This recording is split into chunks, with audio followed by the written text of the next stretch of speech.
মাদলৰ ছায়ত এই মুহূৰ্তত ৰজন জনাইছে সৰুসজাই ষ্টেডিয়াম আৰু সৰুসজাই ষ্টেডিয়ামত ঝুমুৰ বিৰঞ্জনী অনুষ্ঠানৰ পূৰ্ণ আখৰা চলিছে ৮ সহস্ৰাধিক শিল্পীয়ে পৰিৱেশন কৰিব প্ৰধানমন্ত্ৰী নৰেন্দ্ৰ মোদীৰ সন্মুখত অসমৰ চাহ জনগোষ্ঠী আদিবাসীসকলৰ ঐতিহ্যমণ্ডিত ঝুমুৰ নৃত্য আৰু তাৰ বাবে এই মুহূৰ্তৰ সৰুসজাই ষ্টেডিয়ামত এই বৃহৎ আখৰা চলিছে আৰু মই অকণমান ঝুমুৰৰ মাজলৈ লৈ যাম মোৰ সৈতে আছে দুলাল মানকি চাহ জনগোষ্ঠী আদিবাসীসকলৰ এজন প্ৰখ্যাত শিল্পী সমগ্ৰ দেশে তেওঁক চিনি পায় অকণমান তেওঁৰ পৰা জানিম আপুনি এই ঝুমুৰ বিৰঞ্জনী অনুষ্ঠানৰ সৈতে ওতঃপ্ৰোতভাৱে জড়িত হৈ আছে এই যুৱক যুৱতীসকলৰ যিটো উৎসাহ দেখিছে কেনেকুৱা লাগিছে আৰু প্ৰথমে আপোনাৰ সেই অভিজ্ঞতাটো লৈ এটা ঝুমুৰ কৰিব বিচাৰিম চাওক দুলাল মানকি এজন ব্যক্তি দুলাল মানকি ঝুমুৰ লগত জড়িত হৈ আছে আজি অসমৰ যিমানবোৰ গীত 82ৰ পৰা আজি কণ্টুণ্ডনাশ্ৰী আমি ঝুমুৰ গীত গাইছোঁ আজি ঝুমুৰ গীত গাওঁতে গাওঁতে আজি দুলাল মানকি পদ্মশ্ৰী মই গাইছোঁ লাষ্টত ক'লোৱেই হৰিয়ালি চাহা গাছে এটি কলি দুটি পাতা ফুটে তিনি কলিতে তুলি পাতা দেশে বিদেশে মহকে আরে মোর সোনাকের আসাম চমকে তিনি কলিতে তুলি পাতা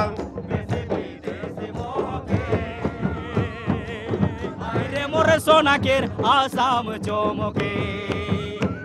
গতিকে এইখিনি গীত আৰু এই হৈছে ঝুমুৰৰ এই বিনন্দীয়া পৰিৱেশ আৰু সেইবাবে ঝুমুৰ বিনন্দিনী নাম দিয়া হৈছে পৰিৱেশটো আপোনালোকক দেখুৱাইছোঁ সৰুসজাই ষ্টেডিয়ামত ৮ সহস্ৰাধিক শিল্পীৰ এই মুহূৰ্তত আখৰা চলিছে কাইলৈ মূল আখৰা হ'ব আৰু মুখ্যমন্ত্ৰীৰ উপস্থিতিত এই আখৰা তেওঁলোকে পৰিৱেশন কৰাৰ পিছতে পৰহিলৈ অৰ্থাৎ ২৪ ফেব্ৰুৱাৰীত প্ৰধানমন্ত্ৰী নৰেন্দ্ৰ মোদীৰ সন্মুখত এইসকল ঝুমুৰৰ যিসকল শিল্পী তেওঁলোকে নৃত্য পৰিৱেশন কৰিব মোৰ সৈতে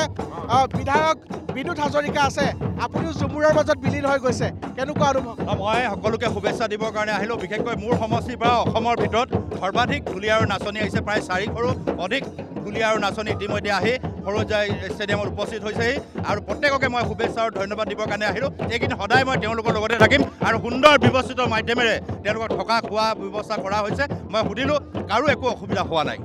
নিশ্চিতভাৱে আৰু এই পৰিৱেশটো সতীৰ্থ বঞ্চিতে দেখুৱাই যাবলৈ চেষ্টা কৰিছে এই মুহূৰ্তত সৰুসজাই ষ্টেডিয়ামৰ পৰা এনেধৰণে দেখিবলৈ পোৱা গৈছে ৮ সহস্ৰাধিক ৮,৮০০ যিসকল ঝুমুৰ শিল্পী আছে তেওঁলোকে ইয়াত ঝুমুৰ অনুষ্ঠান পৰিৱেশন কৰিব আৰু তাৰ বাবেই এই মুহূৰ্তত সকলোখিনি ইয়াত ব্যৱস্থাপনা হাতত লোৱা হৈছে বিহুৱাৰ ৰঞ্জিত গগৈ পংকজ ইণ্টি সমান্তৰালভাৱে